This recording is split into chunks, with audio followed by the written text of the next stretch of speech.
There is no peace without safety.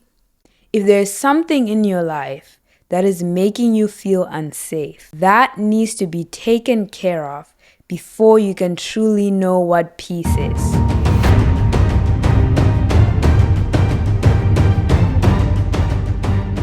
Hello and welcome. If you're new here, my name is Chidon Pofu. I'm your personal emotional intelligence detective. Welcome to the Fit with Chido family, where we go beyond physical fitness, striving for mental and emotional fitness.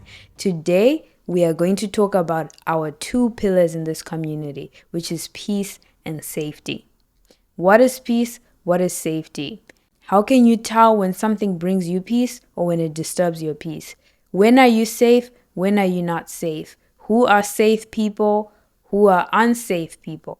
We're going to talk about all of this today. So, buckle up. We will start by addressing safety because there is no peace without safety. It does not matter what you tell yourself. If there's something that is disturbing you and making you feel unsafe in some way, you need to take care of it. The first issue I see and have experienced myself is dealing with your finances. A lot of your problems surrounding safety are linked to finances. It might be you're keeping people in your life because they're helping you financially. It might be you're staying in a place that disturbs your peace or that makes you feel unsafe because that's what you can currently afford. It might be that you can't afford something that you need, healthcare. And yes, there's always external forces. There's a lot going on. The government has a part to play in it. Corporations have a part to play in it. As much as we have all these external forces affecting us, we do have things we can control. And the best thing you can do for yourself is to make sure that those things that you can control, you make sure they're going your way. So you might say, my budget is tight right now. But when you look at your expenses, you're spending your money on things that don't get you a bigger budget. For example, buying clothes instead of paying for a course that is going to give you more credentials to increase your income. It's important for you to get on your feet. If a lot of your safety issues are coming from finances, you need to get on your feet. No one is going to do it for you. And people are actually walking around looking for someone who has financial trouble, take them in, abuse them because they can't leave. And I can tell you that I have run into controlling men in my life. And the moment I mention that I studied engineering, they disappear. The second safety we should talk about, the second thing that affects your safety is your social system, your social networks, who you hang around, who your family is. Are they making you feel safe emotionally and mentally and physically and psychologically? Or are they making you feel unsafe? Are they abusive, controlling, toxic, manipulative, gaslighting? If you have people who have shown you time and time again that they don't care about your emotional well-being through their actions, through the way they treat you, that's something that cannot be ignored. This is an area that I have experience in because for a very long time, I could not bring myself to pick separating myself from the toxic family members of my life because I believed, family is important. And it is, for as long as the people you're dealing with are actually healthy and respectful and loving and caring. But that's not what I had. Every time I did something good, I succeeded. I was taken down a notch by someone causing drama. Emotionally, I couldn't enjoy my own successes. And it was always timed that way to the extent that now, as a grown up, when something big happens, I don't connect with my happiness immediately. It takes me time, it's delayed, and it comes in small doses. You can see how conditioning carries on into adulthood, and how if you continue to expose yourself to people like this, there's absolutely no way you can have peace. Absolutely no way. Something else that affects your emotional safety, even your physical safety, mental safety, psychological safety, is the decisions that you make. You can't control other people's behavior. You can't control who they are and how they see the world. That is not your job. Your job is to assess what people show you and decide whether it's healthy for you or not. And this is where you decide, are you going to be a safe person to yourself? And that means that if you see that someone is harming you or someone is harmful and toxic, make the decision to remove yourself or limit access. That's a decision that is in your control. It might not be, you might not be able to immediately remove the person depending on who they are, but you need to start working towards that so that you can protect your safety. Another way that you compromise your safety is doing things that you don't want to do. You don't have to do things you don't want to do. And overgiving, helping people when you don't have the means to help them, but you're scared that they will perceive you as a certain way. For example, you may have heard of something called black tax. So if you're in the diaspora, especially if you're of African descent, once you're here, people expect you to have money. They can't even think about your own personal expenses that you have where you are. So if someone asks you, please could I have some money, and you personally cannot do that, your rent needs to get paid, your bills need to get paid, that is the time for you to exercise safety by saying no. Because if you say yes, you're putting yourself in financial trouble just to maintain the relationship or maintain a certain perception of you having money. And that will harm you more because now you're emotionally stressed. Where's the money gonna come from? And two, you've created this expectation that every time I ask for money from this person, they're always going to get money from you. Whether it's true or not, you can't die from someone thinking that you don't have money. So it's okay if they think that. Before we go any further, let's define the word safety first so that we're all on the same page. According to the Oxford Dictionary, safety is the condition of being protected from or unlikely to cause danger, risk, or injury. It's very easy for you to create physical safety because that's something you can feel, right? And there's a subconscious element of leaving your safety to lack in some situations. So people don't really think that safety is something that you have to curate as well in the way that you would decorate your house. It's more of, if I have a place to live, I have food to eat, I have some family around me. That's kind of how people think about it. But you actually have to think a lot deeper about your safety than people are. And I find that people who end up on this journey would have gone through tremendous emotional turmoil and abuse that forces them to face the fact that they need to go out of their own way to create safety around them. It's not something that's given. It's not something that just happens. So if you pay attention to a lot of my posts on Instagram, you will realize that there's an underlying message I am always pushing for, and that is, don't leave things to chance. Don't leave things to luck. Everything in your life can be curated. It won't be easy, but you can say, I want to feel this way in my life. I want to have such people around me. I want to have such relationships. I want to have such a career. A lot of people don't do that. They don't sit down with themselves and say, let us figure out where we are going, who we want around us, where, what, how, all of that. You actually need to do that. There's no way you can create the safety that is in this definition without sitting yourself down and asking yourself, what is it I want? If you just wait for people to come to you, how can you guarantee yourself that they're not going to bring danger, risk, or injury? It's now a matter of you just finding out which it is they're bringing, right? Something else that you should also consider, I saw a video by Grant Cardone, and he was saying that you should be dangerous, not careful. I actually think you should do both. And here's why. You should be dangerous in the sense that if people try to mess with you, you show them that you're not one to be messed with and they leave you.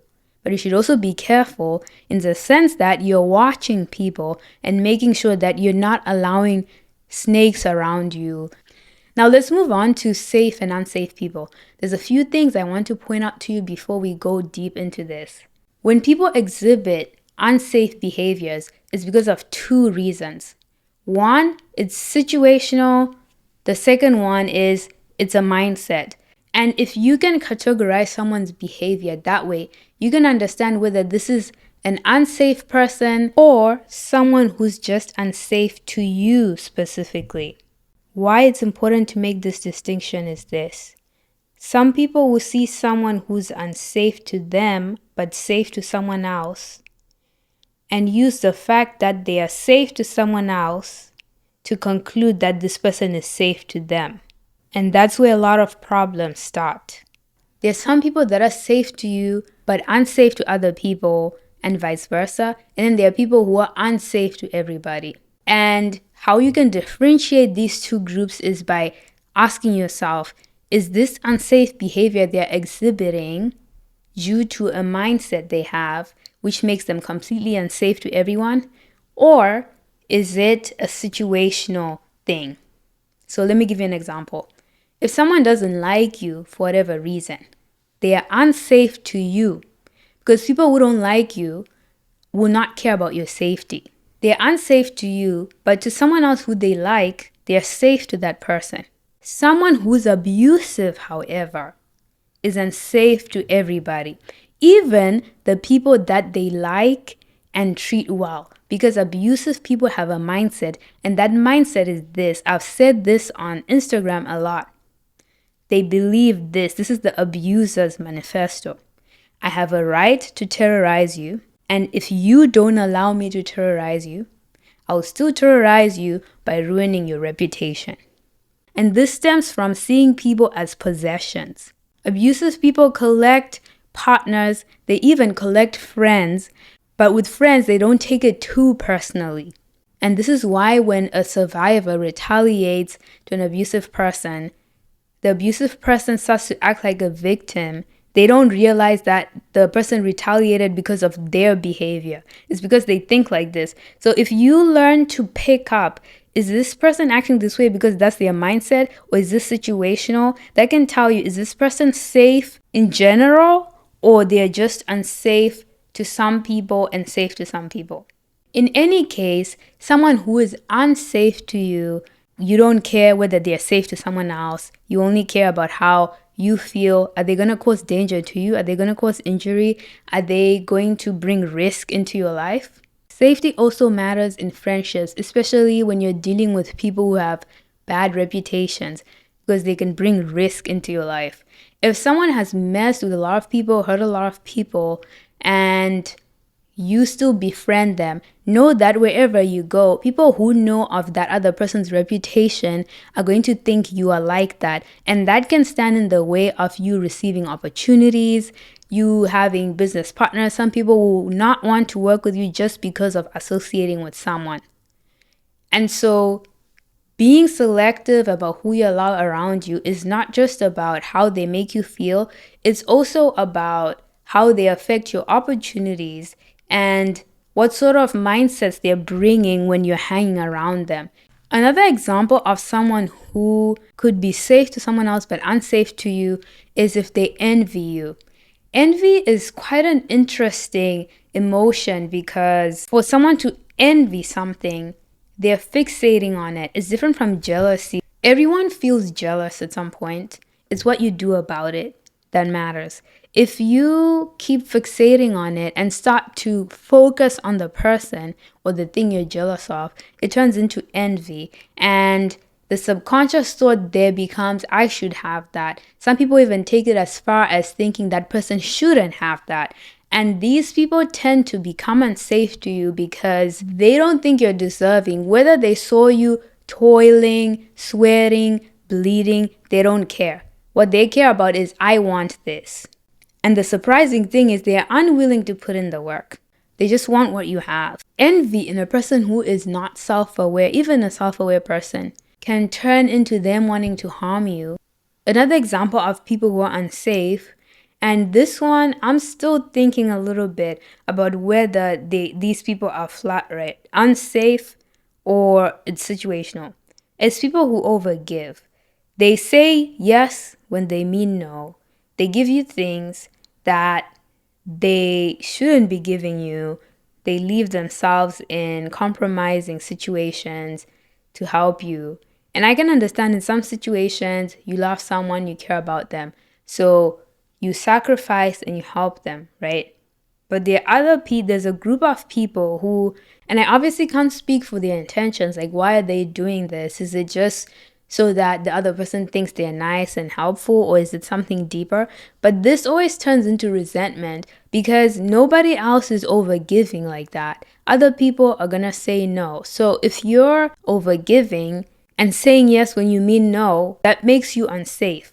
Not only are you unsafe to the people you're helping, you are unsafe to yourself because you're putting yourself in a situation, a risky situation. It could be financial or physical, to help someone at your expense. Now let's talk about safe people.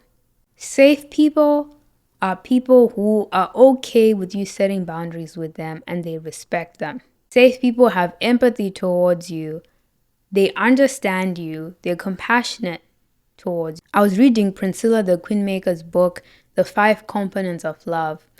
And in that book, she says, compassion is one of those components, but you can't be compassionate towards someone you don't understand, and you can't understand someone you don't listen to.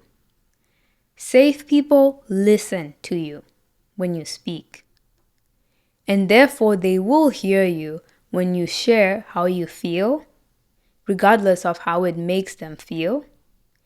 They will hear you because they want to listen to you and they want to understand who you are and what you're saying. It's very hard for you to identify what safe people are if you've been in tough relationships. So it's really important for us to include this in this episode so that you can use this as a reference to see, is this a safe person? Is this not a safe person? Something else you should look out for people who are safe is accountability. Lack of accountability is present in every single abusive, toxic, and controlling person. It's present in abundance in those people.